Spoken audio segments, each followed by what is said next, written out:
Sometimes the most important inheritances come from people we barely knew. When Maya loses her great-uncle, she inherits forgotten land in Georgia and a mystery spanning generations. Driving from Atlanta with her German shepherd, Roscoe, Maya plans to sign and sell the property. But something about the old Watchtower stops her cold. Roscoe growls at shadows, then sits listening to voices he can hear. Hidden in the tower's floorboards, Maya discovers a child's journal filled with coded entries about secret messages. The tower wasn't built to watch for fires. It was built for something far more dangerous. As Maya digs deeper, she uncovers a legacy of resistance her family kept buried for decades. What was her family protecting the community from all those years ago? Before we jump back in, tell us where you're tuning in from. And if this story touches you, make sure you're subscribed, because tomorrow I've saved something extra special for you. Maya Caldwell had always believed that life's most profound moments arrived quietly, without fanfare or warning. At 52, she had learned to recognize these whispers of change in the spaces between heartbeats, in the pause before a client's answer, in the way morning light shifted across her downtown Atlanta apartment. But nothing had prepared her for the certified letter that arrived on a Tuesday afternoon, bearing news of an inheritance from a great-uncle she could barely remember. The law office smelled of old leather and disappointment. Mr. Henley, the estate attorney, was a thin man whose wire-rimmed glasses reflected the fluorescent lights as he slid documents across his mahogany desk. "Your great-uncle Josiah was quite specific about his wishes," he said, his voice carrying the careful neutrality of someone who had delivered unexpected news many times before. "The property has been in your family for generations." He felt it should stay that way. Maya studied the deed, her fingers tracing the legal description of land she had never seen. 43 acres in rural Georgia, including what the document described as residential structures and one observation tower. The address meant nothing to her, but something about the formal language stirred a memory. Her grandmother's stories about relatives down south, whispered conversations that stopped when children entered the room. "Did you know him well?" Mr. Henley asked, organizing papers with practiced efficiency. "Barely at all." Maya's voice carried the weight of family distances that stretched beyond geography. "My grandmother spoke of him sometimes, but we never visited. I think I met him once at a funeral when I was very young." The attorney nodded, as if this were perfectly normal, which perhaps it was in his line of work. "I left these for you as well." He produced a small wooden box, its surface worn smooth by decades of handling. "Personal effects. Said you'd understand their significance when the time came." Maya accepted the box with both hands, surprised by its weight. The wood was dark with age, and intricate carvings decorated its surface, patterns that seemed familiar yet foreign, like half-remembered lullabies. Inside, she found old photographs with scalloped edges, their black-and-white images showing faces that shared her features. There were letters tied with ribbon, their envelopes yellowed and brittle, and several small notebooks filled with careful handwriting. One photograph caught her attention, a tall man standing beside a wooden tower that rose above a canopy of trees. Even in the faded image, she could see the family resemblance in the set of his shoulders, the way he held his head. On the back, someone had written, "Josiah at the Watch, 1967. "The property comes with some obligations," Mr. Henley continued, consulting his files. "Maintenance agreements with the county, some kind of historical preservation status. Nothing too burdensome, according to the paperwork, but you'll want to familiarize yourself with the details." Maya barely heard him. She was studying another photograph. Children gathered around the base of the same tower, their faces bright with the particular joy of shared secrets. One of them, a girl with Maya's eyes and chin, looked directly at the camera as if trying to communicate across the decades.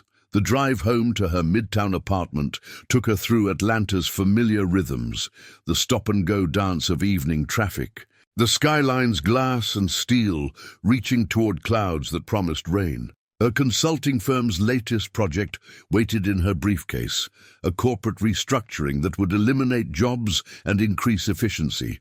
It was work she did well, work that paid for her comfortable life, but lately it felt like rearranging furniture in a house she didn't want to live in.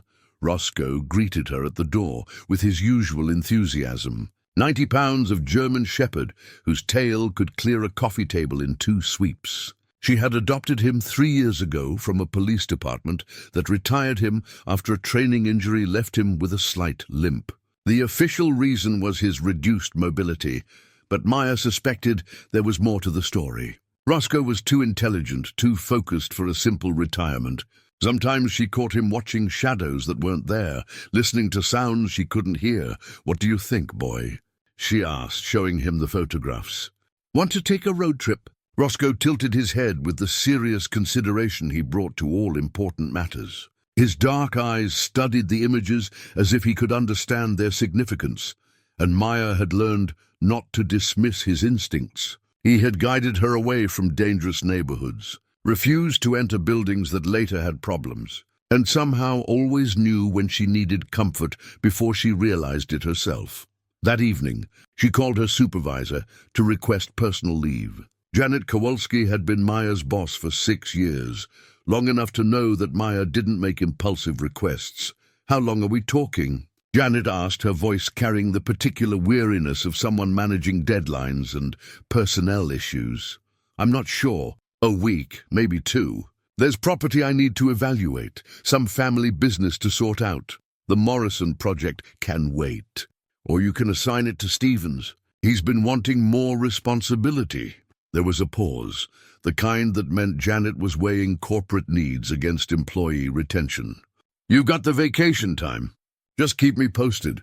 Maya spent the next 2 days preparing for a journey she couldn't quite explain. She packed clothes for extended staying, research materials for understanding property law, and Roscoe's travel gear, including his favorite blanket and the rope toy he'd had since puppyhood. The wooden box sat on her kitchen table, its contents spread before her like pieces of a puzzle she didn't know how to solve. The letters were addressed to various people, most bearing names she didn't recognize. But the notebooks drew her attention, careful records of dates and times, weather conditions, and cryptic notations that could have been code or simply the abbreviated thoughts of someone who knew his audience. One entry read, "Full moon, clear skies. 3 signals received, 2 confirmed. Package delivered safely to Station 7. Station 7. Maya turned the phrase over in her mind, searching for context that wasn't there. Friday morning arrived grey and humid, typical for Atlanta in late September. Maya loaded her Subaru with bags, Roscoe's supplies, and a cooler of food for the drive. The GPS directed her southeast, away from the city's sprawl and into Georgia's heartland, where small towns emerged from forests like clearings in a vast green sea. The landscape changed gradually, strip malls giving way to farmland, office buildings replaced by barns that leaned with decades of weather.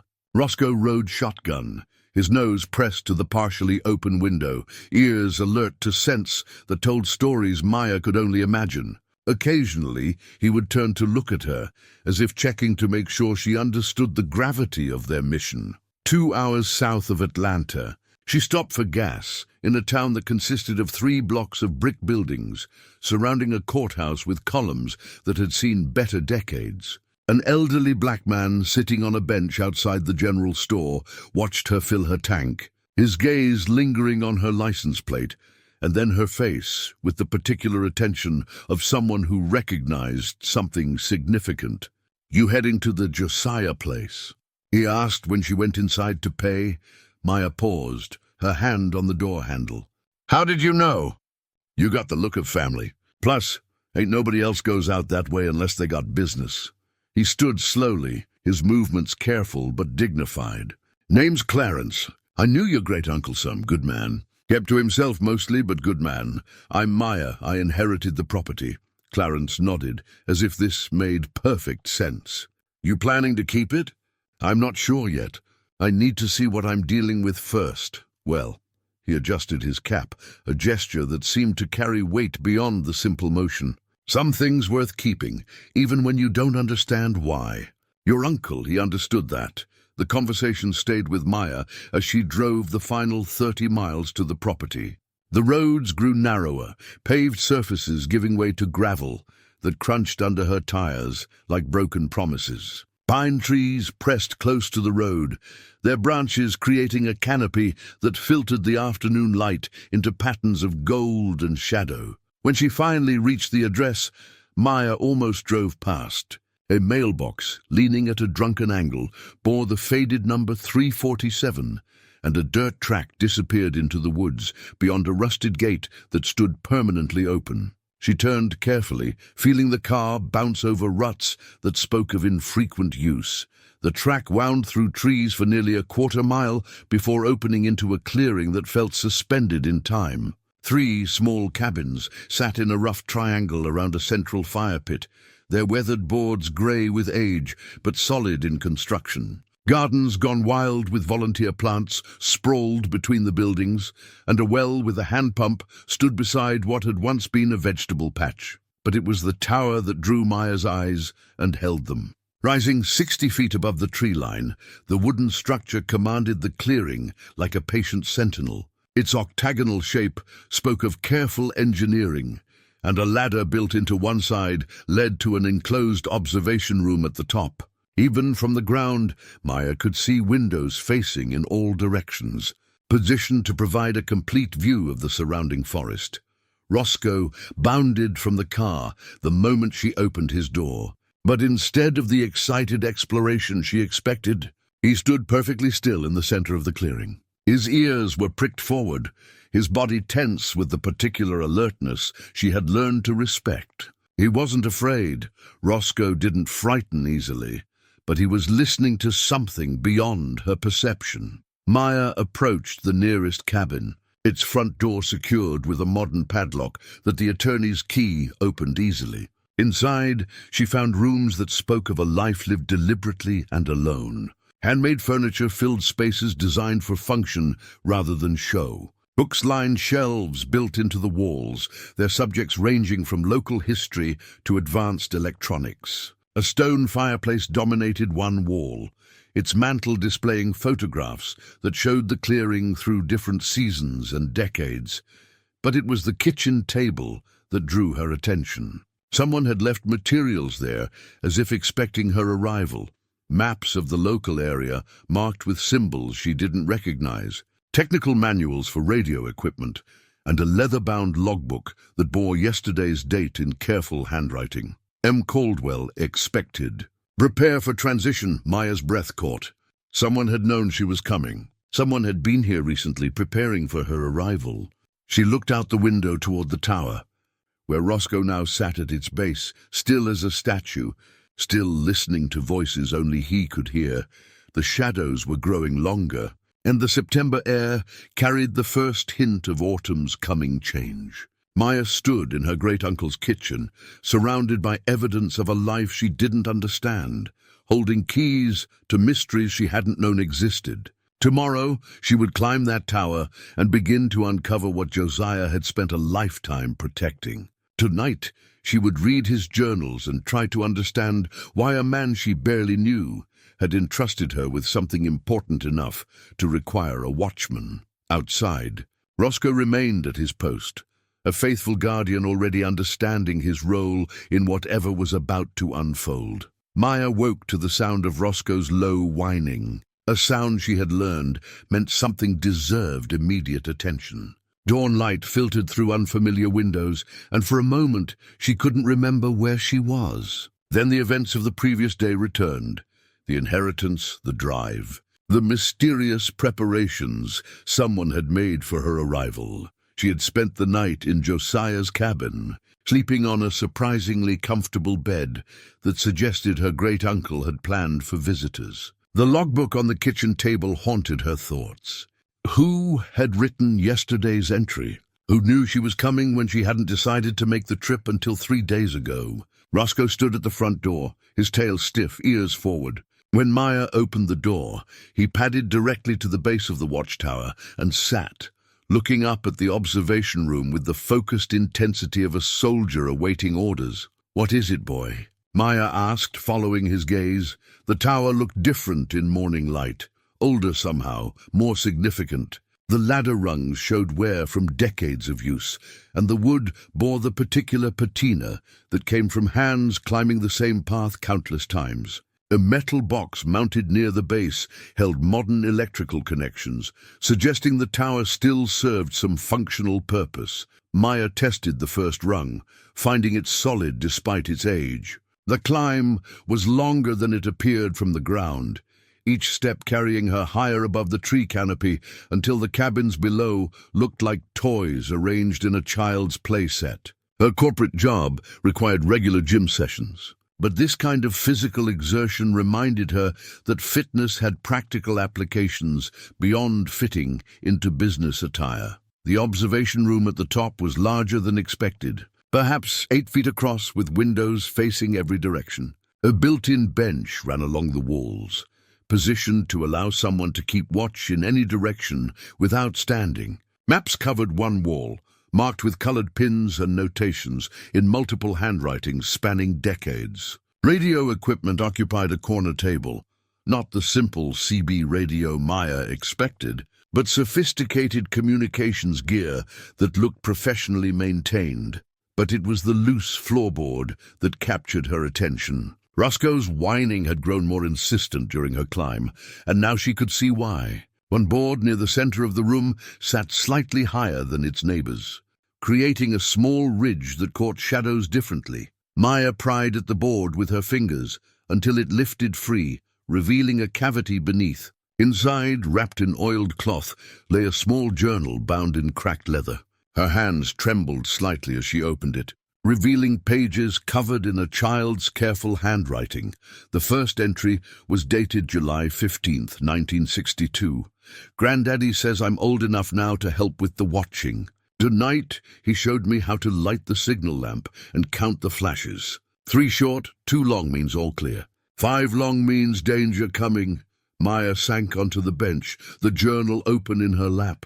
Page after page revealed the earnest documentation of a child learning family responsibilities she didn't fully understand.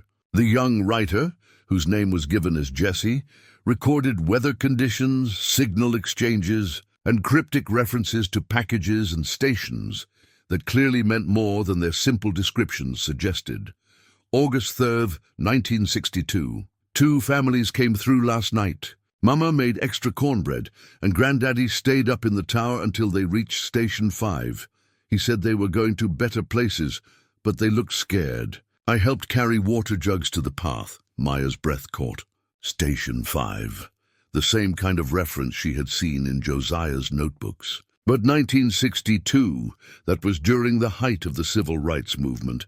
When traveling through rural Georgia could be dangerous for black families seeking better opportunities or simply trying to move safely from one place to another. September 12th, 1963. Bad men came today asking questions. Said they were looking for someone. Granddaddy talked to them real polite, but didn't tell them nothing useful. After they left, he climbed up here and signaled the warning to all the stations. Nobody comes through for 3 days when we send the danger signal. The journal documented a sophisticated communication network, with the Watchtower serving as a central coordination point. Jessie learned to interpret signals from other towers, to relay messages using lamp flashes and radio calls, and to maintain the careful secrecy that kept the operation functioning. Maya was so absorbed in reading that she didn't notice the approach of the elderly black woman until a voice called from below. "You must be Maya. I'm Catherine Morrison, but folks call me Mrs. Catherine. I lived next door to your family for 70 years. Maya looked down to see a woman who might have been anywhere from 70 to 90. Her silver hair pinned back beneath a colorful scarf. Her dark eyes bright with intelligence and something that might have been relief. "Mrs. Catherine," Maya called down. "Give me a moment." She carefully rewrapped the journal and climbed down, her mind spinning with questions. Mrs. Catherine waited beside Roscoe, who had apparently decided she was acceptable company. The woman's weathered hands rested on his head with the easy familiarity of someone comfortable around working dogs. "You look just like your great-grandmother Esther," Mrs. Catherine said, studying Maya's face with the frankness of advanced age. Same eyes, same way of holding your shoulders when you're thinking hard about something. You knew her? Honey, I knew them all. Your family's been watching from that tower for 4 generations. My family's been helping for just as long. Mrs. Catherine glanced toward the observation room above them. Found something interesting up there, did you? Maya hesitated. The journal felt like a family secret, something not meant for casual sharing. But Mrs. Catherine's expression suggested she already knew what Maya had discovered. Jessie's journal, Maya said finally, thought you might. We've been waiting for someone from the family to come back. Your great-uncle, he did his best to keep things going, but he was getting on in years. Some responsibilities need to pass to the next generation. What kind of responsibilities? Mrs. Catherine looked around the clearing as if checking for unwanted listeners. The kind that kept people safe when being different was dangerous. The kind that still matter, even if the dangers changed some. A chill ran down Maya's spine that had nothing to do with the morning air. Mrs. Catherine, what exactly did my family do here? What needed doing? Your great-great-grandfather built that tower in 1935, officially for fire watching. But he built it tall enough and positioned it right to see clear to 3 counties. During the 30s and 40s, it helped folks traveling north. During the 50s and 60s, it coordinated safe passage for families fleeing trouble. Your great-uncle kept the tradition going, adapting to new kinds of dangers. Maya felt the weight of the journal in her hands. New kinds of dangers? Different faces, same old hatred. People still need watching out for. Still need safe paths when the regular roads aren't safe. Mrs. Catherine's voice carried the authority of someone who had seen enough history to understand its patterns. Question is, you ready to take up the watch? Roscoe suddenly tensed, his attention fixed on something Maya couldn't see or hear. Mrs. Catherine noticed too, her expression shifting to alertness. What is it? Maya asked. Probably nothing, but your dog's got good instincts. Police dogs usually do. Mrs. Catherine studied Roscoe with new interest. Retired K9, isn't he? Thought so. They don't forget their training, even when they're not working official anymore. Maya stared at her. How did you know he was police? Same way I knew you'd be coming. Some things run in families, and some things run in communities. Your uncle called me 2 weeks ago, said he felt his time coming, and the tower would need new keepers soon. Said when the right person showed up, we'd know. The morning sun climbed higher, but the shadows around the tower seemed to deepen rather than fade. Maya felt caught between 2 worlds. Her orderly life in Atlanta, with its predictable routines and corporate responsibilities, and this place where family history intersected with larger purposes. She was only beginning to understand. Mrs. Catherine, Maya said slowly. What happened to Jessie? The child who wrote the journal? The older woman smiled, but there was sadness in it. Jessie grew up and moved away like young folks do. Married a preacher and settled in Chicago. Had children and grandchildren who never knew about the watching, but the journal left it here when she went away to college. Said it belonged to the tower, not to her. Mrs. Catherine touched Maya's arm gently. Some gifts are tied to places, honey. Some responsibilities can't travel. Maya looked up at the observation room where generations of her family had kept watch, then at Roscoe, who continued to study the forest with professional alertness. The corporate consulting project waiting in Atlanta felt like something from another person's life, important to someone else's priorities. How long do I have to decide? Maya asked.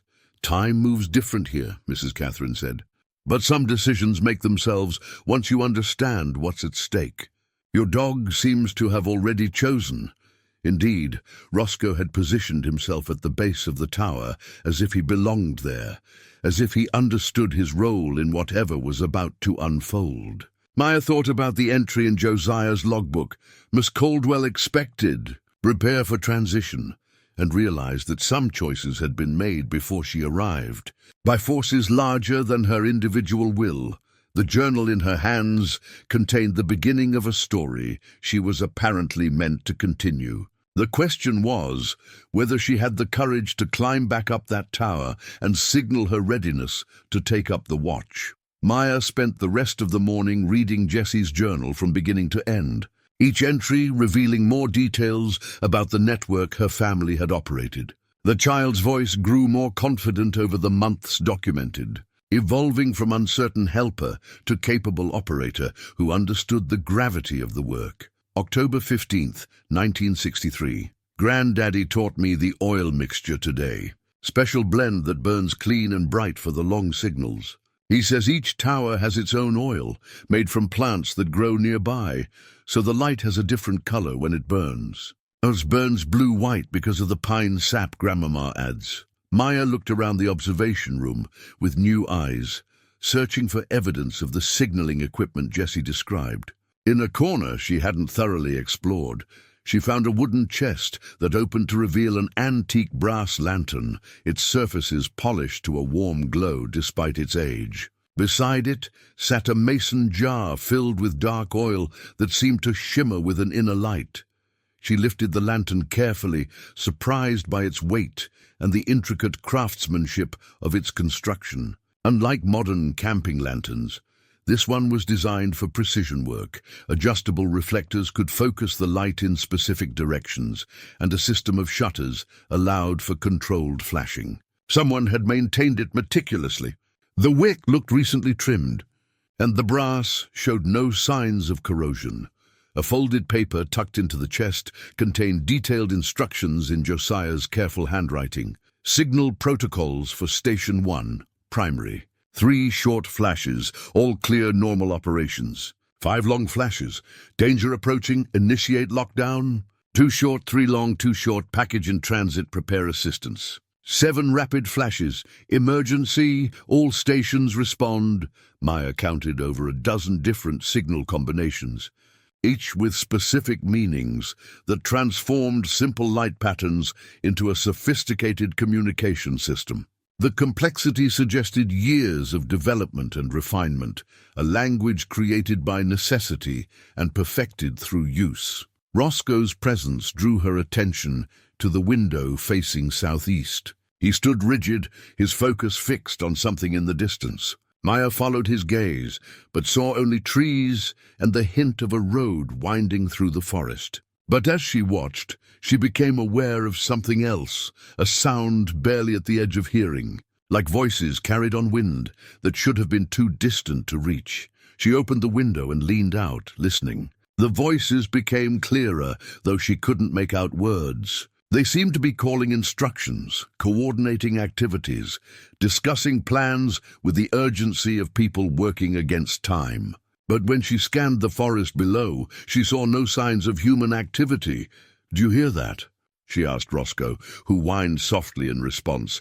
The voices faded as quickly as they had come, leaving Maya wondering if she had imagined them. But Roscoe's continued alertness suggested something real had occurred.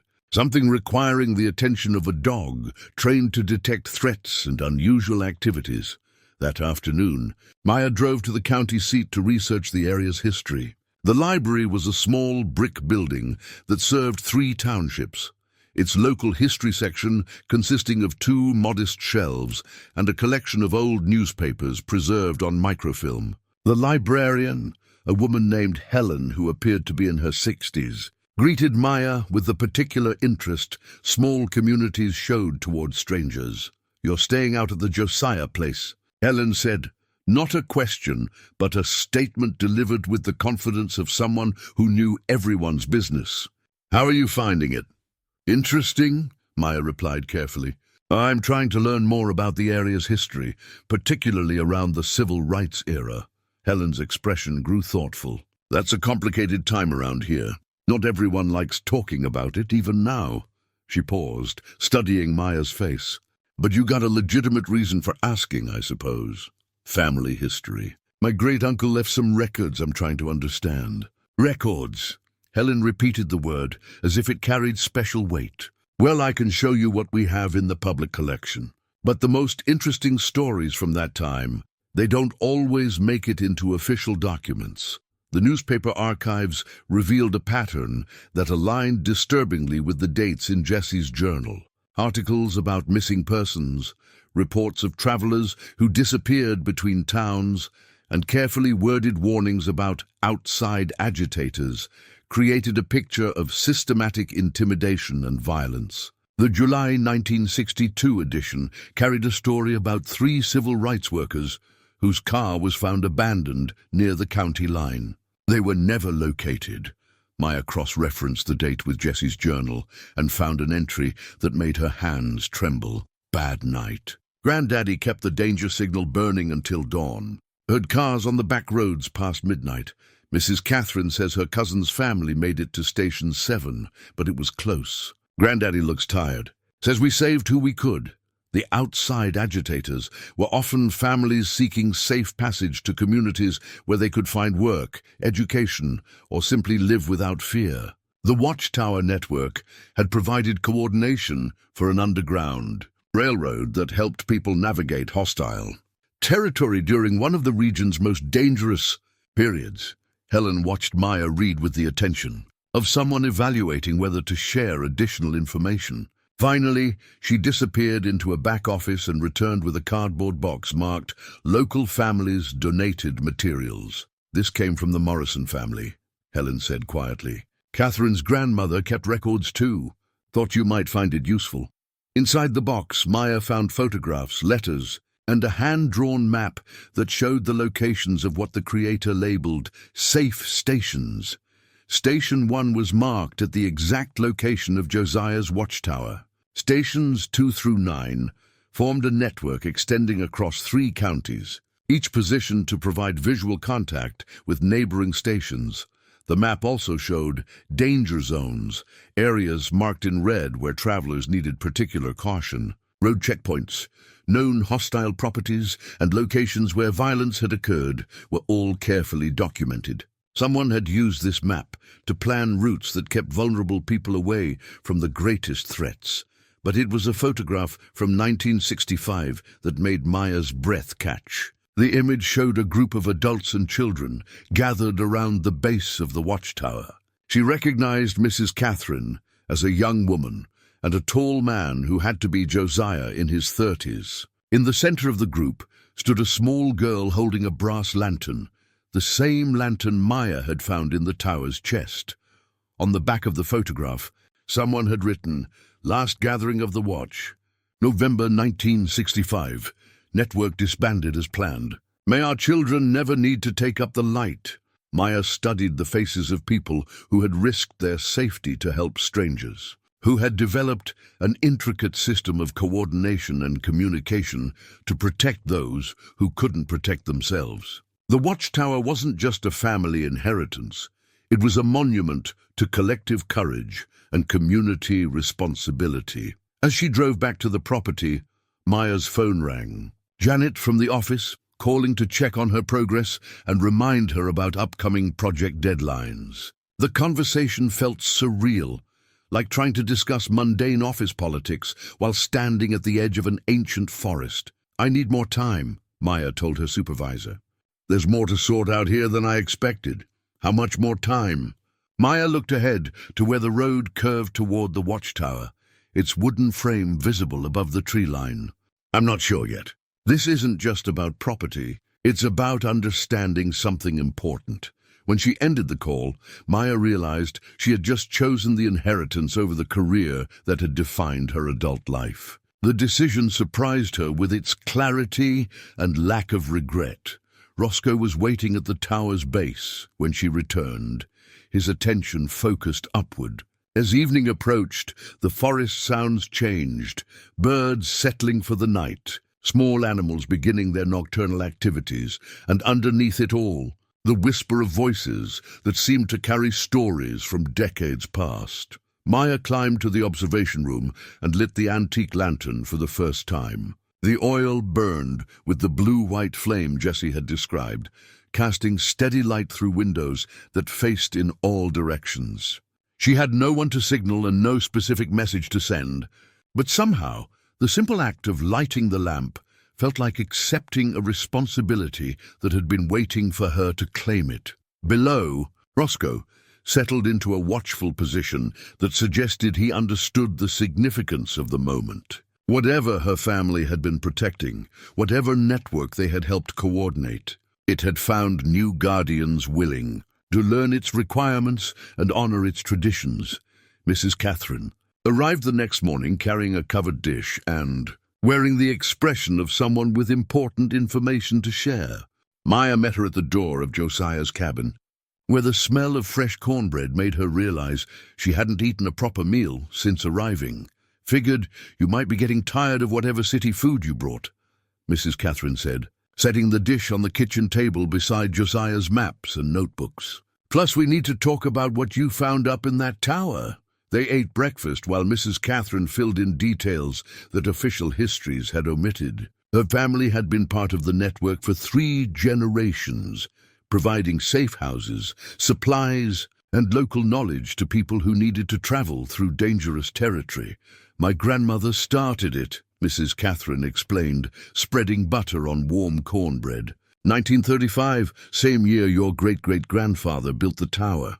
They understood that some folks would always need help getting from where they were to where they needed to be. The Underground Railroad.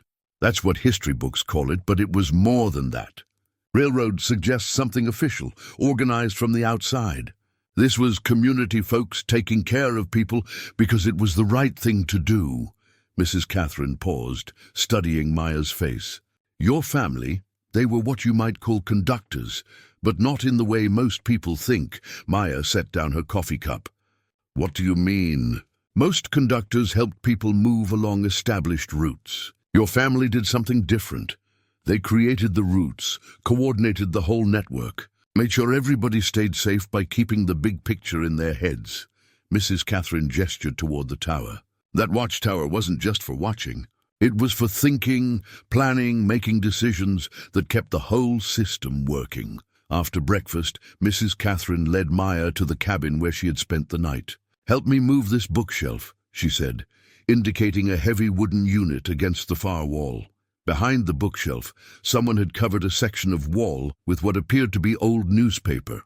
But when Mrs. Catherine carefully peeled away the brittle paper, Maya saw hand-drawn maps covering the entire wall surface, detailed topographical drawings that showed not just roads and landmarks, but also hiding places, water sources, and safe houses throughout the region. The maps were works of art as much as navigation tools. Someone had spent months, perhaps years, walking every trail and documenting every useful detail. Creek crossings were marked with seasonal notations about water levels. Abandoned buildings were labeled with information about their structural condition and concealment potential. Even the locations of friendly dogs and hostile ones were carefully noted. "Your great-uncle drew these," Mrs. Catherine said. "Started when he was just a teenager, kept adding to them for 40 years. By the time the original network shut down, he knew every path through 3 counties that could keep people invisible." Maya traced routes with her finger, marveling at the thoroughness of the documentation. One path led from the Watchtower to a location marked Station 4, Preacher William's Barn. Another showed a complex route that avoided main roads entirely, using creek beds and game trails to connect isolated safe houses. "How many people did the network help?"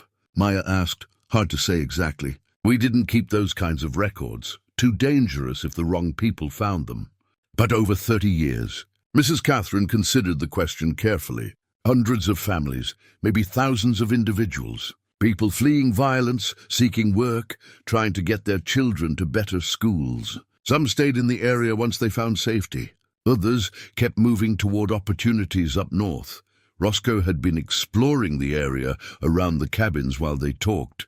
And now he appeared at the door with something in his mouth, a metal object covered in rust and dirt. Maya took it from him, recognizing it as some kind of small tool or instrument. "Signal mirror," Mrs. Catherine said, examining the object. "Part of the daylight communication system. Your uncle buried supplies at various points around the property in case the cabins were ever searched." She looked at Roscoe with new respect. "Smart dog.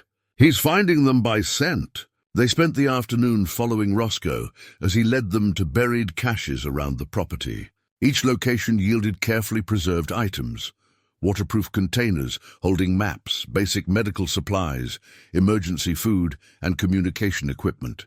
The caches were positioned to support extended operations, even if the main buildings were compromised. At the largest cache, near a lightning-struck oak tree that served as a natural landmark, they found something that made Maya's understanding of the operation shift dramatically. Inside a metal ammunition box wrapped in oiled cloth lay official-looking documents bearing government seals and signatures. "What are these?" Maya asked. Though she was beginning to suspect the answer, Mrs. Catherine examined the papers with careful attention. "Authorization letters. Your great-uncle wasn't just helping people on his own initiative. He was working with federal investigators, providing intelligence about local violence, coordinating with outside agencies that were trying to prosecute civil rights violations." The documents revealed that Josiah had served as an unofficial federal informant, documenting crimes that local law enforcement ignored or actively covered up. His position at the Watchtower gave him unique visibility into regional activities, and his family's network provided access to witnesses who might otherwise remain silent. He was risking everything, Maya realized. If local authorities had discovered what he was doing, they would have killed him. Mrs. Catherine finished matter-of-factly. "Killed all of us involved in the network. That's why the security was so important, why everything was coded and compartmentalized." As evening approached, Maya found herself looking over the property with different eyes. What she had initially seen as a simple inheritance was actually a complex operational site designed to support dangerous and vital work. Every detail, the tower's positioning, the cabin locations, the buried supply caches, reflected careful planning for sustained resistance activities. Her phone rang as they were securing the documents. Another call from Atlanta, this time from a client whose project she was supposed to be managing. Maya let it go to voicemail, realizing that her former life felt increasingly irrelevant to her current reality. "You're changing," Mrs. Catherine observed, watching Maya ignore the phone. "I can see it happening. Same thing happened to your great-uncle when he first understood what the Watchtower really meant. What did it mean to him? Purpose. Real purpose, not just work that paid bills. Some people spend their whole lives looking for something worth dedicating themselves to. Your family found it early and passed it down through generations." That evening, as Maya climbed to the observation room, she noticed changes in her own behavior. She moved more quietly, listened more carefully, paid attention to details that would have escaped her notice a few days earlier. Roscoe's protective instincts were strengthening too. He had established patrol routes around the property and seemed to be mapping potential threats and escape routes. From the tower windows, Maya could see lights from distant houses, each one representing families whose histories might intersect with the network her relatives had operated. Mrs. Catherine's house glowed warmly to the southeast, and other scattered lights marked properties that might once have served as stations in the communication system. As she lit the antique lantern, Maya felt the weight of inherited responsibility settling around her like a familiar coat. The oil burned with its characteristic blue-white flame, sending light across forests that had witnessed decades of courage and community protection. Tomorrow, she would need to make decisions about how to honor that legacy while addressing whatever modern threats might require the same kind of coordinated response. Below, Roscoe had positioned himself where he could watch all approaches to the property. His presence reminded Maya that some duties required partners, that the work of protection was too important to attempt alone. Whatever her family had been guarding, whatever network they had helped coordinate, it had found new guardians ready to learn its requirements and adapt its methods to contemporary needs. Maya woke before dawn to the sound of rain against the cabin, windows, and the awareness that something fundamental had shifted during the night. Her dreams had been filled with voices, conversations in languages she didn't recognize, urgent whispers about timing and danger, and the repeated phrase, "The watch continues," spoken in tones that carried across decades. She found Roscoe standing at attention by the front door, not asking to go out, but simply maintaining vigilance, as if responding to instructions she couldn't hear. His behavior had grown increasingly purposeful over the past few days. transforming from the relaxed companionship of retirement to the focused alertness of a working dog who understood his mission. The rain had stopped by the time Maya climbed to the observation room, leaving the forest washed clean and shining in early morning light. She was becoming familiar with the tower's details, the worn smoothness of ladder rungs, the particular creak of floorboards under the radio equipment, the way morning light revealed fingerprints on windows that had been touched by generations of watchers. It was in that attentive state that she noticed something she had missed before. In the rafters above the radio table, partially hidden by shadow and age, someone had carved symbols into the wooden beams. The marks were small and precise, forming patterns that looked almost like musical notation or some kind of coded script. Maya found a flashlight in Josiah's supplies and examined the carvings more closely. They appeared to be instructions of some kind, with arrows indicating direction and numbers that might represent timing or sequence. One symbol repeated throughout, a stylized eye, surrounded by radiating lines that could represent either the sun or the idea of watching itself, following the carved directions, led her to a specific rafter where someone had wedged a small wooden object deep into a joint between beams. Maya worked it free carefully, revealing a hand-carved whistle unlike anything she had seen before. The wood was dark with age and polished smooth by handling, and intricate patterns covered its surface, the same symbols she had found carved into the rafters. The whistle was larger than a modern referee's whistle, but smaller than a train whistle, designed for human breath, but capable of producing sounds that would carry significant distances. When Maya examined it closely, she could see that the internal chambers were carved to create specific tonal patterns, allowing for complex communications through variations in pitch and rhythm. She tested it carefully, producing a soft, clear note that seemed to hang in the air longer than physics suggested possible. The sound had an unusual quality, not just audible but somehow tactile, creating vibration she could feel in her chest and behind her eyes. From the forest below came an immediate response, not an echo, but an answering whistle from a different direction, followed by another, then another, until the entire forest seemed to be participating in a conversation Maya had accidentally initiated. Roscoe bounded up the ladder with unprecedented urgency, his claws scrambling against the rungs in his haste to reach the observation room. When he arrived, he positioned himself at the southeast window, every muscle tense, ears forward, focused on sounds Maya was only beginning to perceive.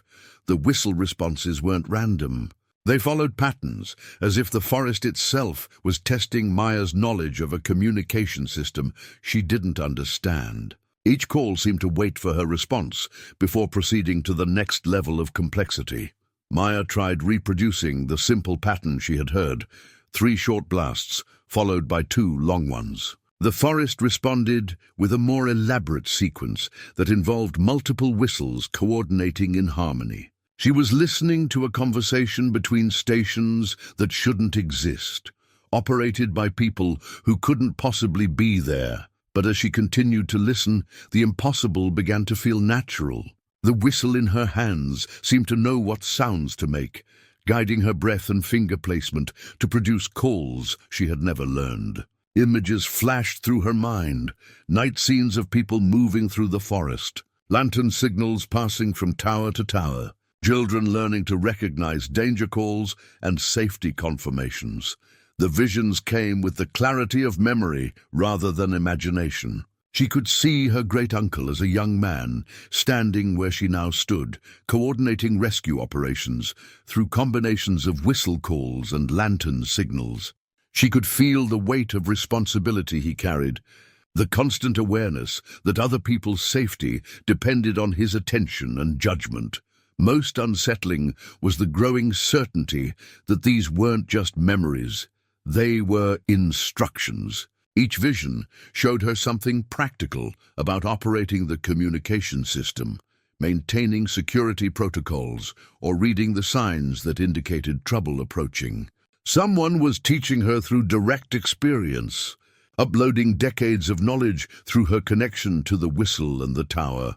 Roscoe whined softly, drawing her attention to movement in the forest below. A figure was walking along one of the paths she had seen marked on the buried maps, an elderly black man moving with the careful gait of advanced age but obvious familiarity with the terrain. As he approached the tower, Maya realized it was Clarence, the man she had met at the gas station on her first day. "Morning, Miss Maya," Clarence called up. "Heard you found the old whistle." Maya looked down at him, the instrument still in her hands. "You heard that from town?" "Didn't need to be in town. Sound carries different when you know how to listen for it." Clarence settled onto a stump near the tower's base, moving like someone prepared for a long conversation. "Your great-uncle teach you the calls before he passed?" "I never talked to him about any of this. I didn't even know him well, but you're learning anyway. It wasn't a question." Clarence studied her with the same evaluating expression Mrs. Catherine used when discussing family mysteries. "Some knowledge passes through blood more than teaching. Your people been working this whistle for 80 years. Maybe it recognizes you?" The idea should have sounded absurd, but Maya found herself nodding. The whistle did feel familiar, as if her hands knew its weight and her lungs understood its requirements. The forest responses seemed logical rather than supernatural, part of a system she was remembering rather than discovering. "Clarence," Maya called down, "who's operating the other stations? The ones answering the calls?" "Same folks always have. Network never really shut down, just got quiet for a while. Been waiting for Station 1 to come back online." He looked up at her with eyes that held decades of patient observation. "Question is whether you're ready to take on the responsibility that comes with that whistle." Maya felt the weight of inherited duty settling around her like weather moving in from the horizon. Her corporate life in Atlanta seemed increasingly distant, relevant to someone else's priorities and goals. The work waiting for her here felt both ancient and urgent, connected to something larger than individual career advancement. That night, her dreams were more vivid than before. She saw families moving through the forest under cover of darkness, guided by whistle calls and lantern signals coordinated from the Watchtower. She felt the texture of fear and hope that drove people to risk everything for the chance of safety. And she understood the network as a living system that adapted to changing threats while maintaining its core purpose of protection. When she woke, Maya found herself humming a melody she didn't recognize, a complex pattern of notes that seemed to be instruction in musical form.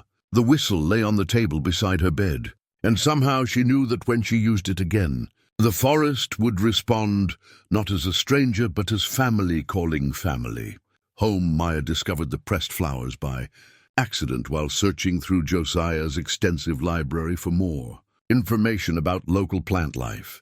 She had been trying to understand the oil mixture used in the signal lantern when one of the botanical guides fell open to reveal dried specimens carefully mounted between sheets of wax paper. At first glance, they appeared to be simple botanical samples, wildflowers and herbs, labeled with their common and scientific names. But as Maya examined them more closely, she noticed additional notations written in the same careful hand that had documented signal protocols and communication procedures. Dogwood petals, 3rd Tuesday, full moon, Station 7 active. Wild honeysuckle, dawn meetings. Summer months only.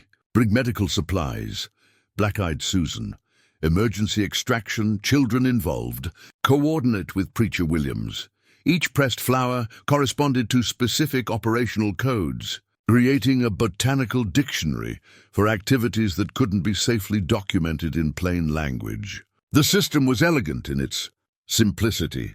Anyone discovering the pressed flowers would see only harmless plant specimens unless they understood the deeper significance of the notations. Maya was studying a particularly detailed entry about Cherokee roses when Mrs. Catherine appeared at the cabin door, arriving with the quiet familiarity of someone who had been walking these paths for decades. "Found the flower codes, did you?"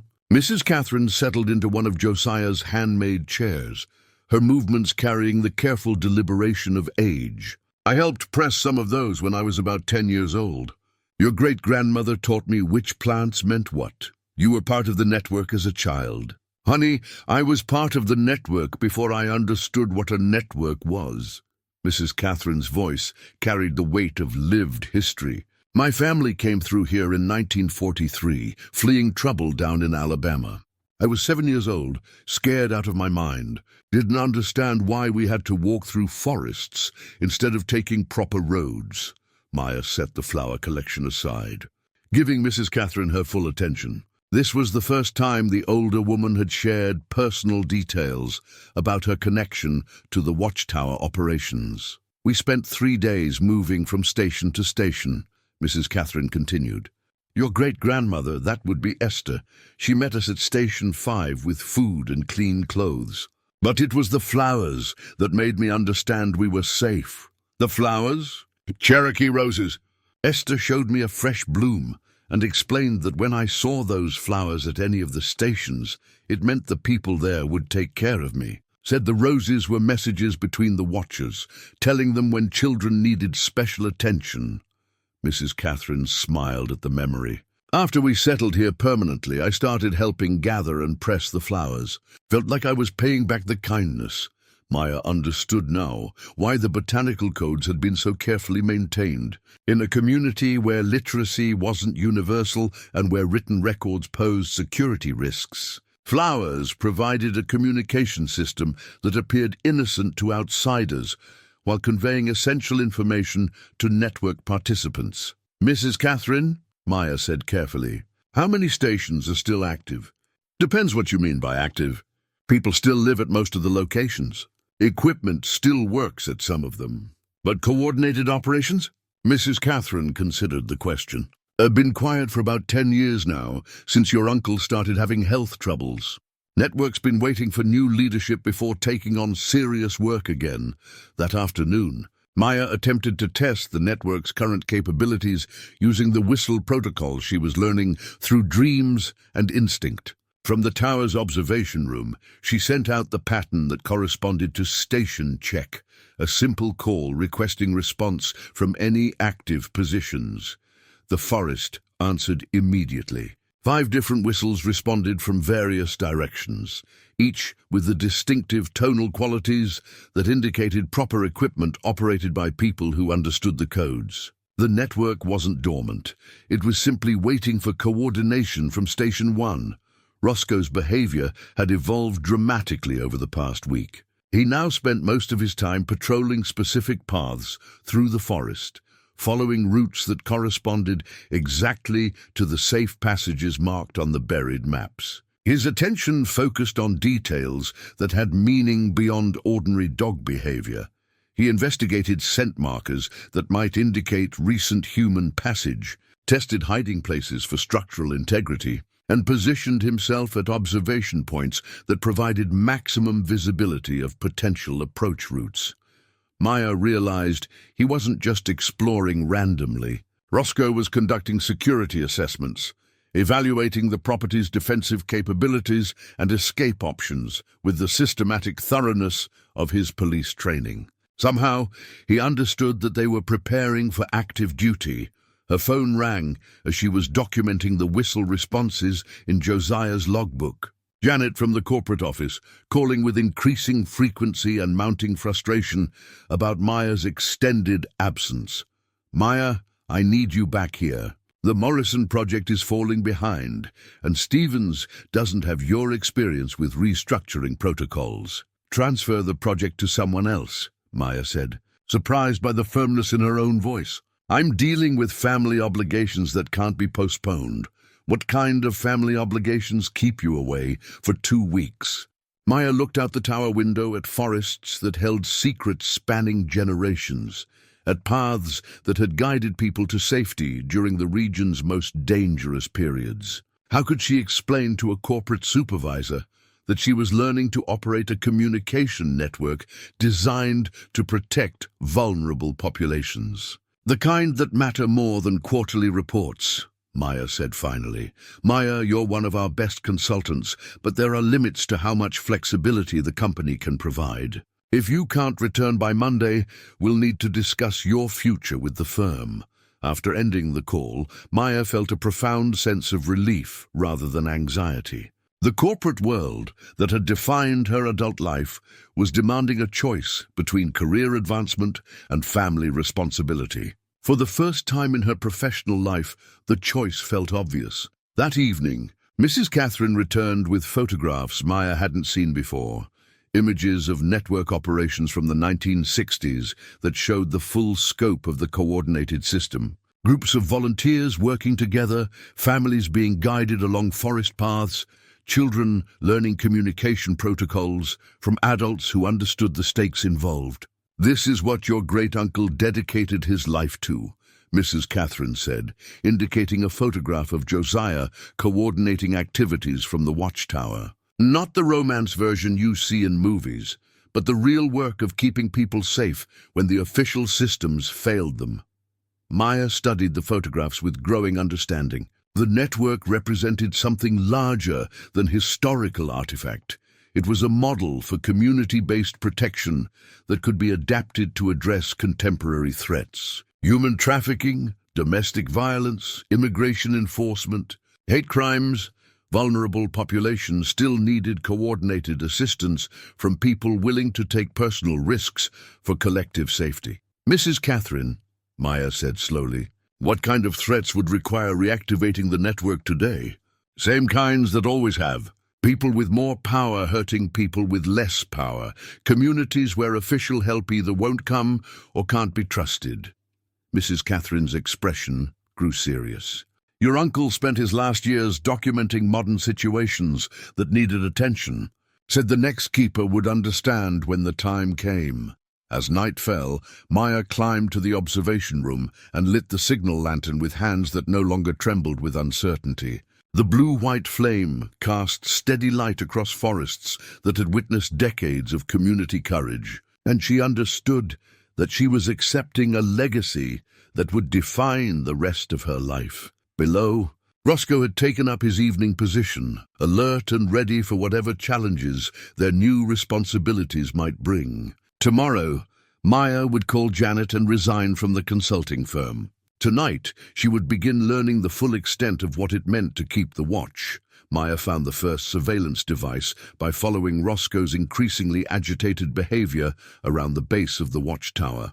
For 2 days, he had been returning repeatedly to the same spot, pawing at the ground and whining with the particular intensity he displayed when something required immediate human attention. The device was small and professionally installed, disguised as natural debris but clearly designed for electronic surveillance. Maya might have dismissed it as someone's lost equipment, but when she examined it more closely, she could see the tiny LED that indicated active recording and the miniature antenna suggesting real-time data transmission. Her hands shook as she realized the implications. Someone had been watching the property, monitoring her activities, documenting her exploration of family secrets that were supposed to remain hidden. But who would have reason to surveil an apparently abandoned inheritance, and why would they install equipment sophisticated enough to suggest professional operation? Roscoe led her to 3 more devices positioned around the property's perimeter,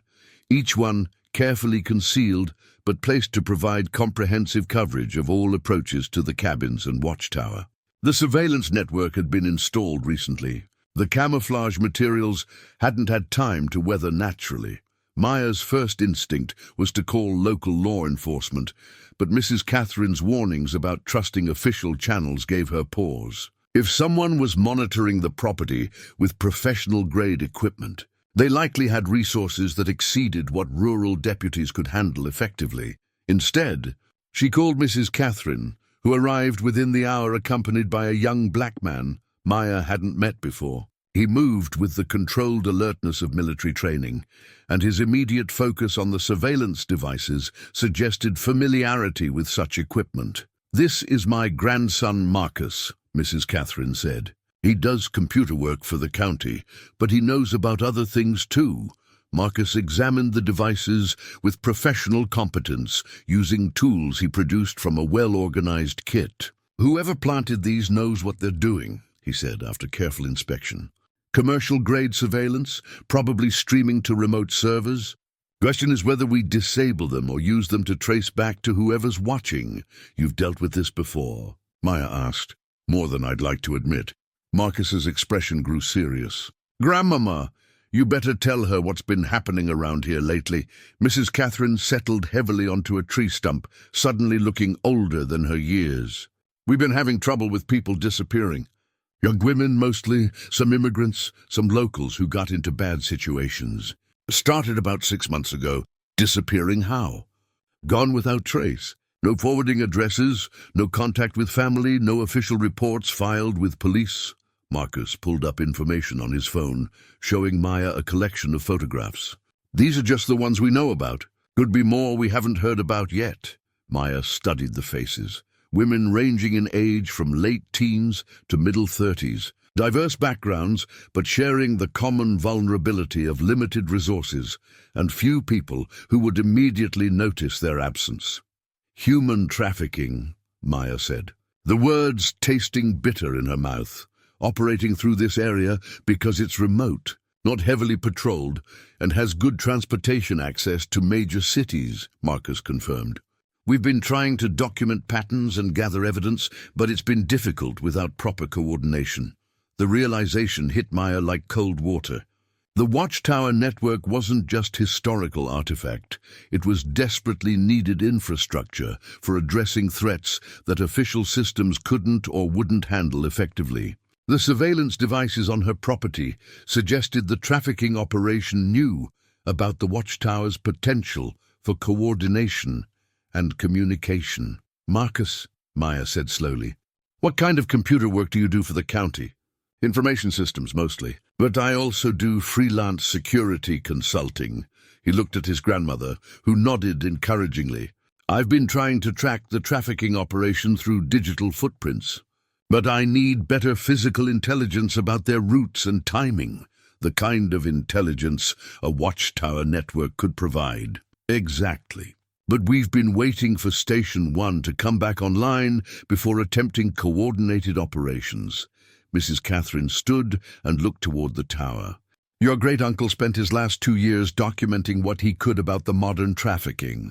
Said the patterns reminded him of the old days, same kinds of predators, same need for community protection, same requirement for people willing to take risks." That evening, Maya climbed to the observation room with new understanding of why her inheritance had come with such urgency. Josiah hadn't just left her property. He had left her an active mission that required immediate attention. She was examining his recent notes about suspicious vehicle movements when her phone rang. Janet from the corporate office, calling to follow up on Maya's threatened resignation. "Maya, before you make any final decisions, I want you to know we're prepared to offer you the promotion to regional director. The position comes with significant autonomy and a substantial salary increase." "What does the position involve?" "Oversight of our southeastern operations, including several new clients in your area. Economic development projects, infrastructure consulting, some work with transportation and logistics companies." Maya felt her blood chill. "What kind of transportation and logistics companies?" "Private contractors handling specialized shipping and personnel movement. Growing market in your region, lots of opportunities for expansion." Maya set the phone down carefully, her mind racing through connections she hadn't considered before. Her consulting firm specialized in helping companies streamline operations and reduce regulatory oversight. If they were working with transportation companies in her area, companies involved in moving people, rather than legitimate cargo, her professional skills could be indirectly supporting the very trafficking network she was learning to combat. She picked up the phone again. "Janet, I need the names of those new clients.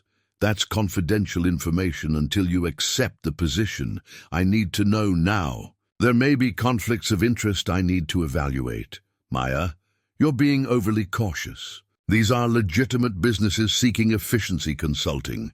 Maya ended the call and immediately contacted Marcus. who arrived at the tower within an hour carrying a laptop and various scanning devices. Can you help me trace connections between my consulting firm and local transportation companies? Maya asked. What kind of connections are you worried about? Maya explained her conversation with Janet, the offer of regional oversight, and her growing suspicion that her corporate connections might be inadvertently supporting criminal operations. Marcus worked through the night, using his access to county business records and his unofficial connections to track financial and operational links. By dawn, the connections were undeniable. Maya's consulting firm had been hired to help several transportation companies reduce operational costs and regulatory compliance, including 2 companies that Marcus's research had connected to the disappearances. Your firm's recommendations helped these companies operate with less oversight, Marcus said, showing Maya documentation on his laptop.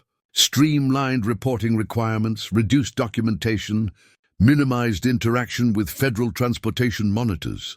Maya stared at the evidence, understanding that her professional expertise had been weaponized against the very communities she was now trying to protect. The corporate promotion Janet offered would have placed her in direct oversight of operations that facilitated human trafficking through her family's historical territory. They've been watching the property because they know you're connected to both sides, Marcus continued.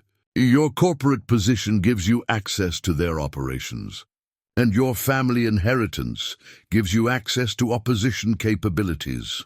They're afraid of what I might do with the combination. They should be. As morning light filled the observation room, Maya understood that her choice wasn't simply between career and family responsibility.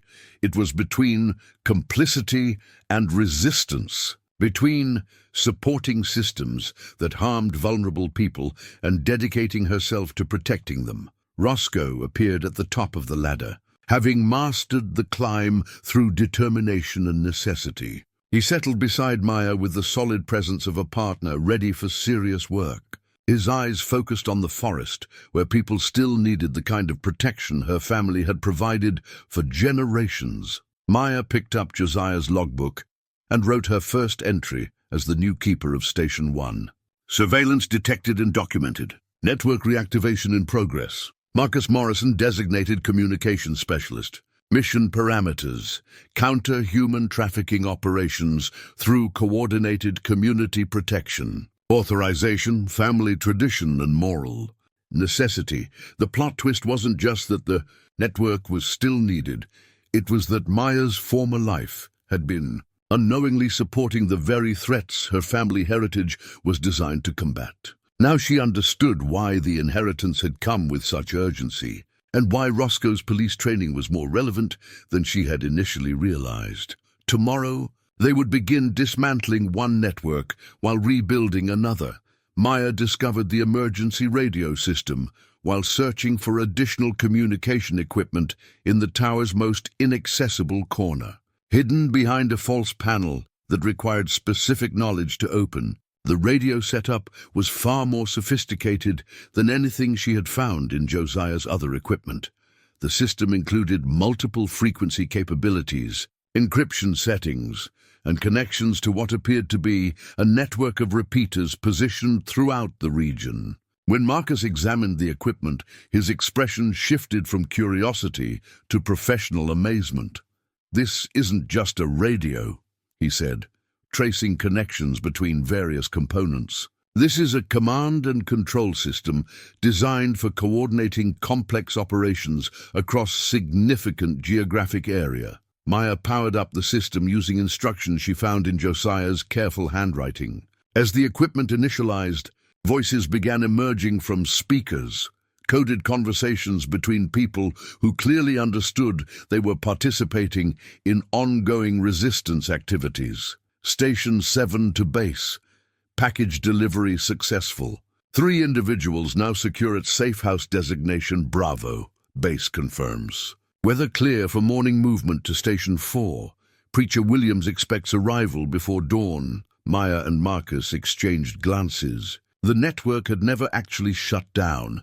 It had continued operating while waiting for Station 1 to resume active coordination. Maya keyed the microphone with trembling fingers. Station 1 to all stations. This is Maya Caldwell, new base coordinator. Request status report from all active positions. The response was immediate and overwhelming.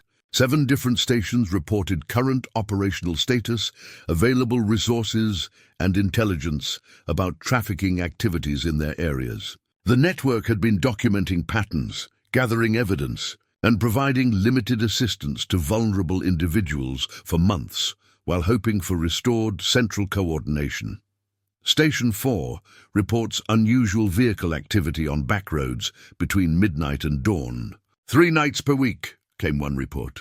Commercial trucks with modified cargo areas avoiding main highways. Station 6 confirms sightings of unmarked vans at abandoned warehouse facility. Security cameras installed recently, suggesting active use of supposedly empty building. As Maya listened to reports from throughout the region, she realized the trafficking operation was larger and more organized than she had initially understood. The criminals were using the same remote roads and isolated facilities that had once served the Underground Railroad, but for purposes that represented the complete opposite of her family's historical mission. Marcus was documenting everything, creating digital maps that combined current intelligence with historical network knowledge. "They're using our own infrastructure against us," he said grimly. "Safe houses have become staging areas. Escape routes have become trafficking corridors." "Then we take it back," Maya said with conviction that surprised her. "We reactivate the network for its original purpose, protecting people who can't protect themselves." The next 3 days blurred together as Maya underwent intensive training in protocols. She was learning both through instruction and inherited instinct. Mrs. Catherine provided historical context and operational wisdom. Marcus handled technical systems and digital intelligence, and Roscoe adapted his police training to new mission requirements. Maya's corporate phone rang constantly as Janet attempted to pressure her into accepting the regional director position. Each call reinforced Maya's understanding of how her former profession had been manipulated to support criminal enterprises, strengthening her resolve to sever all connections to systems that enabled harm. Finally, Maya answered one of Janet's calls with absolute clarity. "I'm resigning effective immediately. I won't be returning to Atlanta, and I won't be accepting any position with the firm." "Maya, you're making a terrible mistake. This kind of career opportunity won't come again." "You're right," Maya said, looking out the tower window at forests where her family had spent generations protecting vulnerable people. "This opportunity won't come again. That's why I'm taking it." She ended the call and turned off the corporate phone permanently, feeling lighter with each step away from complicity and toward purpose. Roscoe's transformation was remarkable to witness. His retirement persona had disappeared entirely, replaced by the focused intensity of a working dog who understood the stakes involved. He had established security protocols around the property, identified optimal observation positions, and developed what appeared to be combat tactics for protecting the tower and its operations. "He's not just remembering police training," Marcus observed as they watched Roscoe conduct systematic perimeter checks. "He's adapting it for specific threats, almost like he understands exactly what kind of mission he's supporting." Maya had come to believe that Roscoe's understanding went beyond normal canine intelligence. His behavior suggested awareness of historical significance and contemporary danger that seemed almost supernatural in its accuracy. On the 4th night of active network coordination, the surveillance devices around the property detected multiple intruders approaching through the forest. Maya was in the observation room monitoring radio traffic when Roscoe's warning bark indicated immediate threat. "Station 1 to all stations," Maya broadcast. "Hostile contact imminent. Initiate security protocols and prepare backup support." The response was immediate and coordinated. Within minutes, Maya could see lights moving through the forest as network volunteers positioned themselves to provide assistance if needed. The sight of community members responding to protect the Watchtower reminded her that Resistance work was never conducted alone. The intruders, 3. Men carrying equipment that suggested they intended to disable the tower's communication capabilities, found themselves surrounded by people who had been defending the network for decades. No violence was necessary. The traffickers retreated when they realized their activities were being documented and their faces were being photographed by multiple witnesses. "Station 1 to all stations," Maya reported. "Hostile contact resolved. Network security effective. Maintain vigilance and continue intelligence gathering." That incident marked a turning point in Maya's emotional preparation for full-scale confrontation with the trafficking operation. She was no longer a newcomer learning family history. She was an active coordinator whose decisions affected real people facing immediate dangers.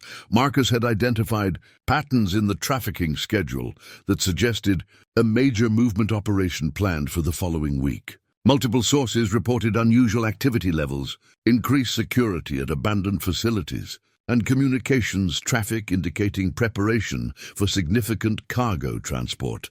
"This is our opportunity," Marcus explained, showing Maya intelligence reports gathered by the network over several days. "If we can document the operation and coordinate intervention, we can break up the entire regional trafficking system." Maya studied the maps and schedules with growing understanding of the stakes involved.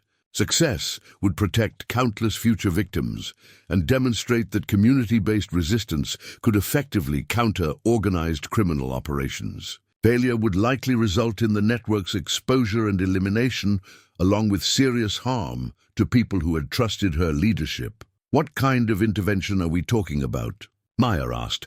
"Coordinated photography and documentation, strategic disruption of transportation routes, protection of victims once they're freed from trafficking control," Marcus replied.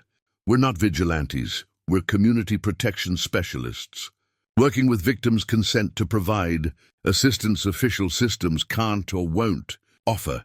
Mrs. Catherine had been quiet during most of the planning discussions, but now she spoke with the authority of someone who had lived through similar decision points. "Your great-uncle faced choices like this more than once. Times when the network could have tried to do something big, dramatic, dangerous. He always chose the approach that protected the most people with the least risk to network operations. What would that approach be in this situation? Focus on the victims, not the criminals. Your job is getting people to safety and documenting evidence for authorities who might actually prosecute. Let the traffickers defeat themselves through their own arrogance and poor security." Maya spent that evening in the observation room, writing detailed operations plans in Josiah's logbook while considering the full implications of active resistance work. She was committing herself and others to activities that carried serious personal risks in service of protecting people she had never met. But as she wrote, Maya felt connected to something larger than individual choice, a tradition of community protection that had sustained itself through multiple generations. Because each keeper understood that some responsibilities transcended personal comfort or safety, the blue-white flame of the signal lantern cast steady light across forests that had witnessed decades of successful operations conducted by ordinary people who refused to accept injustice as inevitable. Tomorrow would bring the greatest test of whether the network could adapt its historical mission to contemporary threats. Roscoe slept at the base of the tower, positioned to respond immediately to any danger approaching their coordination center. His presence reminded Maya that she wasn't facing the challenge alone. The network included human and animal partners whose combined skills and determination could accomplish far more than any individual effort, the watch continued. And tomorrow they would discover what 4 generations of preparation had equipped them to achieve. The call came at 2:17 a.m. on a moonless Tuesday, crackling through the emergency radio with the urgency Maya had been trained to recognize. Station 7's voice was tense but controlled. "Base, we have active package movement on the North Corridor. 4 individuals in distress, 2 vehicles pursuing. Request immediate coordination for emergency extraction." Maya was fully awake instantly, adrenaline sharpening her focus as she reached for the communication equipment. Roscoe was already moving toward the ladder, his body language shifting into the protective stance she had learned meant serious danger.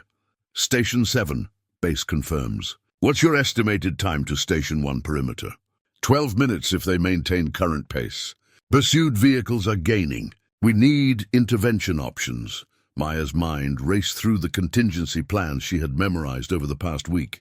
This was the moment Marcus had predicted, a trafficking operation moving victims through the network's historical territory, pursued by controllers who intended to recapture human cargo before it could reach safety.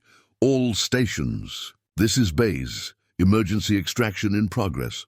Implement Protocol 7 and prepare for hostile contact. Station 4, light the warning signals. Station 6, prepare medical assistance.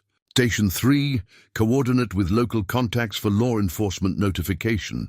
The network responded with precision that spoke to decades of preparation. Within minutes, Maya could see signal fires blazing from towers throughout the region, creating a communication web that would guide the fleeing victims towards safety while warning network members of danger. Approaching their positions, Roscoe had climbed to the observation room and positioned himself at the north window, his attention fixed on sounds Maya was only beginning to hear. Vehicle engines pushing hard through forest roads, voices calling in multiple languages, the particular chaos of people running for their lives. Maya lit the signal lantern and began flashing the emergency extraction code, rapid patterns of light that would be visible to anyone approaching from the north who knew how to interpret the signals. The historical protocols were designed for exactly this situation. Vulnerable people seeking sanctuary while dangerous pursuers attempted to prevent their escape. The first vehicle appeared at the forest edge 7 minutes later, a battered pickup truck, moving fast but carefully along the path that led toward the Watchtower.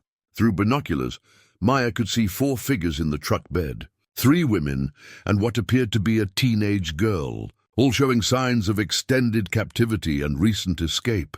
Behind them, gaining rapidly, came 2 black SUVs with the professional appearance of vehicles designed for pursuit and capture. The traffickers had spotted the signal fires and understood they were entering territory where their victims might find organized assistance. Station 7 to base. Package delivery imminent. Hostile vehicles approximately 2 minutes behind. Maya grabbed the emergency flare gun she had found hidden in the tower's supply cache, a last resort. Signaling device designed for situations requiring immediate attention from all available network resources. The flares would be visible for miles and would bring every volunteer to the Watchtower's defense. But before she could fire the flare, Roscoe launched himself down the ladder with explosive urgency. Maya followed as quickly as she could, reaching the ground just as the pickup truck arrived at the tower's base. The 4 trafficking victims were in worse condition than Maya had expected, malnourished, showing signs of physical abuse, terrified beyond coherent communication. The youngest appeared to be no more than 16, her eyes holding the particular emptiness that came from sustained trauma. Safe house is compromised, the driver explained rapidly. I had to bring them directly here. Traffickers have been monitoring our usual locations. The pursuing SUVs were now visible through the trees, their headlights cutting through forest darkness as they approached the Watchtower clearing. Maya realized that the victims would be recaptured, unless the network could provide immediate protection against superior numbers and firepower. Roscoe positioned himself between the vehicles and the human cargo with the focused intensity of his police training. His growl carried a warning that transcended language barriers. Any attempt to approach the victims would require going through 90 pounds of trained protection dog who understood his mission completely. Maya fired the emergency flare, sending red light arcing high above the forest canopy, where it would be visible to network volunteers for miles in every direction. The flare meant all available assistance needed immediately, and Maya knew that people throughout the region would be responding as quickly as transportation allowed. The SUVs entered the clearing with their occupants clearly expecting easy recapture of escaped property. Instead, they found themselves facing organized resistance from a community network that had been preparing for exactly this confrontation for decades. Signal fires blazed from multiple directions as network volunteers moved into position around the clearing's perimeter. Vehicle lights appeared on forest roads as backup support approached from several directions. The isolated Watchtower had become the center of coordinated community protection involving dozens of people who understood that some fights required collective response, but it was Roscoe's intervention that proved decisive. When armed men emerged from the SUVs and moved toward the trafficking victims, Roscoe intercepted them with the controlled aggression of professional law enforcement. His actions weren't random dog behavior. They were precise tactical interventions designed to disable threats while protecting innocent people. The traffickers found themselves facing not just a protective dog but a former police K-9 whose training included suspect apprehension, threat neutralization, and protection of vulnerable individuals. Roscoe's law enforcement experience had prepared him for exactly this type of confrontation. Network volunteers arrived while Roscoe maintained tactical control of the situation, surrounding the SUVs and documenting everything with cameras and cell phones. The traffickers realized they were outnumbered, recorded, and facing organized opposition that exceeded their capabilities. Within 20 minutes, the criminals had retreated while the victims remained safely under network protection. Maya coordinated transfer to legitimate social services while ensuring the women understood they had choices about their future assistance. The network provided protection and options, not control or demands. As dawn approached, Maya stood in the observation room writing her first successful mission report in Josiah's logbook. Emergency extraction completed successfully. 4 victims protected and transferred to appropriate assistance. Network coordination effective. Roscoe's law enforcement training proved essential for tactical protection. She had fully embraced her family's calling, understanding now that the Watchtower's purpose transcended historical remembrance. The network existed to protect people who couldn't protect themselves, adapting its methods to address contemporary threats while maintaining its core mission of community-based resistance to organized harm. Roscoe slept at the tower's base, exhausted but satisfied with work that had utilized his professional training for its highest purpose. Tomorrow would bring new challenges, but tonight had proven that the network could effectively counter modern trafficking operations through coordinated community protection. The first phase of active resistance was complete, and Maya had discovered capabilities she hadn't known she possessed. Maya discovered the hidden photograph collection 3 days after the successful rescue operation, while searching the tower for additional communication equipment that might help coordinate follow-up operations. A section of wall paneling that appeared solid actually concealed a carefully crafted compartment containing materials that chronicled 4 generations of Watchtower guardians. The photographs told a story that connected her mission to an unbroken chain of family responsibility stretching back to the tower's construction in 1935. Image after image showed her relatives in the observation room, coordinating rescue operations, maintaining equipment and training new guardians. To continue the work, her great-great-grandfather stood beside radio equipment that represented cutting-edge technology for the 1940s.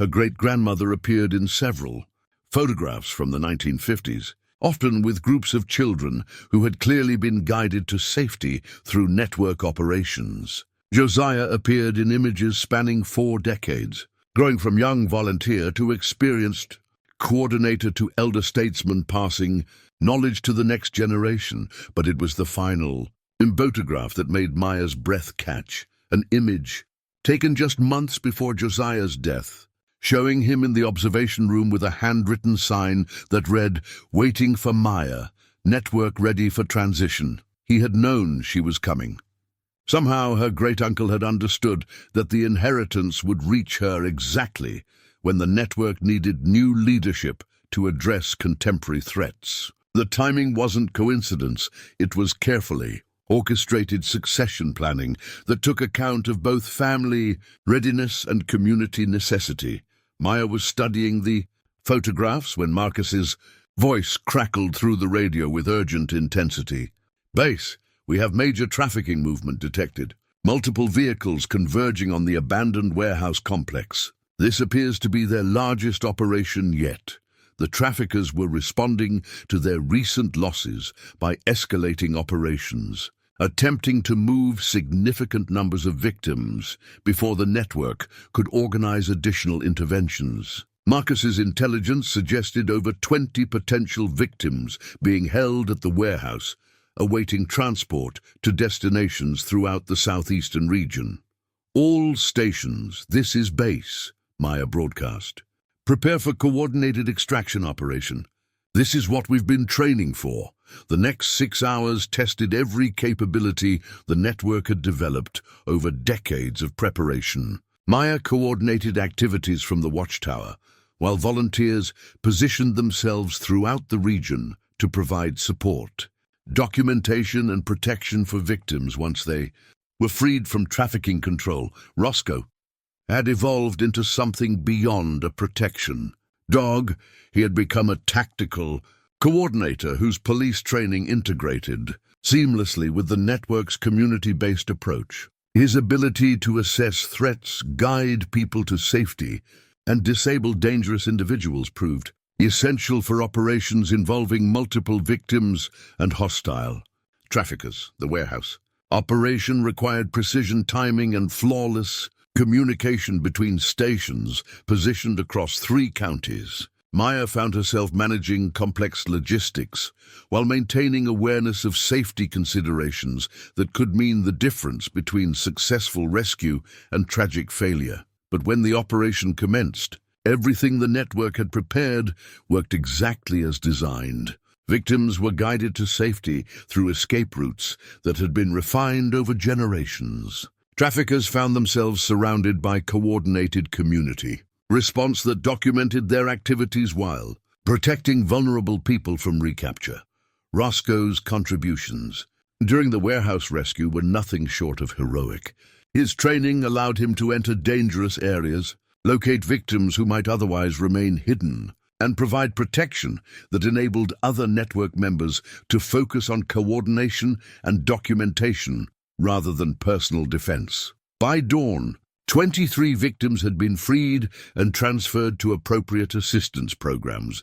The trafficking network that had operated through the region for months had been completely disrupted, with enough documentation gathered to support federal prosecution of the criminals involved. Maya stood in the observation room as morning light revealed forests that had witnessed another successful resistance operation. Understanding that she had fully accepted her role as guardian of something larger than personal inheritance. The Watchtower represented community commitment to protecting vulnerable people, and she was now part of an unbroken chain of protectors stretching back 4 generations. Mrs. Catherine arrived as Maya was documenting the successful operation in Josiah's logbook. The older woman climbed to the observation room with careful determination, carrying something wrapped in soft cloth. "This belonged to your great-grandmother," Mrs. Catherine said, revealing a brass compass whose surface was engraved with the same symbols Maya had found throughout the tower's equipment. Each guardian carries it during operations. It always points toward home, but more than that, it points toward responsibility. Maya accepted the compass with trembling hands, feeling its weight as both tool and symbol. The needle pointed toward magnetic north, but it also pointed toward the understanding that home meant more than geographic location. It meant commitment to protecting, community and continuing work that connected past sacrifice to present necessity. "Your great-uncle would be proud," Mrs. Catherine continued. "You've proven that the network can adapt to new threats while maintaining its core purpose. The Watchtower has its guardian again, As Maya looked out over forests where her family had coordinated protection operations for nearly 90 years, she understood that her transformation was complete. She was no longer someone learning family history. She was actively creating it, adding her own chapter to a story of community resistance that would continue as long as vulnerable people needed protection. Roscoe had positioned himself at the tower's base, alert and ready for whatever challenges their ongoing mission might bring. His presence reminded Maya that guardianship required partners, that the work of protection was too important to attempt alone. The compass needle pointed steadily north, toward responsibilities that would define the rest of her life and beyond. Tomorrow would bring new challenges, but tonight had proven that 4 generations of preparation had equipped the network to address any threats that emerged. The watch continued, and Maya had claimed her place in the unbroken chain of guardians who refused to let injustice flourish in darkness. 6 months after Maya first climbed the Watchtower, she began writing in a new, leather-bound journal, her own record for future generations who would inherit the responsibility of keeping watch. The entry that would begin her contribution to family history was dated on a spring morning when dogwood blossoms reminded her of the coded flowers that had once carried messages between stations. Today marks the official establishment of the modernized network.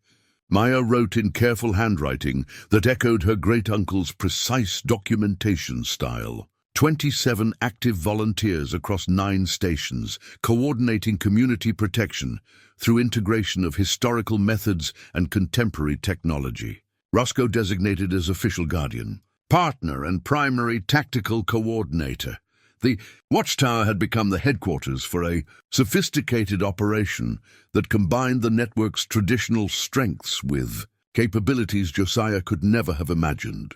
Marcus had established digital communication systems that allowed instant coordination across the region while maintaining the security protocols that had protected the network for decades. Mrs. Catherine served as advisor emeritus, sharing wisdom gained from 70 years of resistance work, but it was the integration of historical and modern approaches that made the new network uniquely effective. Signal fires still blazed from towers when electronic communications were compromised. Breast flower codes provided backup messaging when digital systems faced security threats. The antique brass lantern continued to guide people to safety during operations that also employed GPS tracking and encrypted radio frequencies. Maya had sold her Atlanta apartment and established permanent residence in Josiah's cabin, which she had expanded to accommodate the coordination activities that now defined her life's work. The corporate consulting career that had once provided professional identity felt like something from another person's history, relevant to someone else's priorities and goals. Her days followed rhythms that connected contemporary urgency to generational wisdom. Morning radio checks with all stations ensured network readiness for emergency operations. Afternoon training sessions taught new volunteers the signal protocols, security procedures, and tactical skills required for protection work. Evening documentation reviewed successful operations and refined procedures for future challenges. Roscoe had adapted to his role as guardian, coordinator with enthusiasm that proved his retirement had been premature. His police training provided tactical capabilities the network had never possessed, while his partnership with Maya demonstrated that protection work required teams rather than individual heroes. Other stations had begun requesting canine partners, recognizing the advantages that properly trained dogs brought to rescue operations. The trafficking network that had operated through the region had been completely dismantled, with federal prosecutions resulting in significant prison sentences for the criminals involved. But Maya understood that victory over one threat simply meant readiness for the next challenge.